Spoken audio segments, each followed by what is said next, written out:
There's many stories he tells about being a little boy. Well, the interesting story of Olivo when he was a 12-year-old boy and he would listen to the American bombers flying over, heading towards Verona to the rail station. And the Americans would fly over in the day to bomb it to keep the supply lines, the Germans getting the supply lines of southern Italy, but they would fly over Mozzecane. What's interesting is, as a little boy hearing that, the American bombers overhead, there was my father in the U.S. Army Air Corps, who was in military police guarding these planes and gliders stateside. What's crazy about this is a shell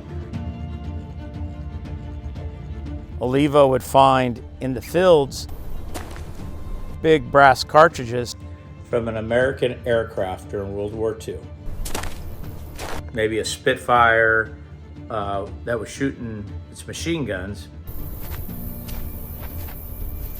And this is what was ejected. And Olivo found this on the ground, 1944.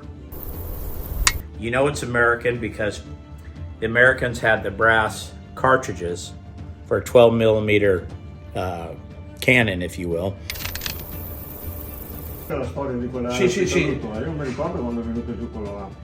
He remembers it perfectly, but he also, there was an American pilot who was shot down and parachuted out and died in the field over here, and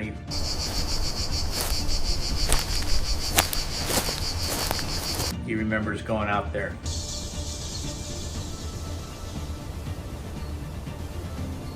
That's crazy. When you think back to their childhood, and when you think about them living in this small agriculture town, living through a war, he was more fearful of the battle that could have taken place there in Mozzecane. But that night, the Germans had pulled out of Mozzecane, and when the Americans arrived the next morning, there was no battle. If you think about that, they're fearing for their lives. So what's the fear in building machines? That builds a character beyond our comprehension. And I think that's where Olivo, part of it, because he always he refers back to that time of his life, because obviously it was hugely impressionable on him. But he and his brother, the family, they were the family unit. And family was very important to Olivo then, and it's hugely important to him now. And you can see that clear with all the family members that are in the companies.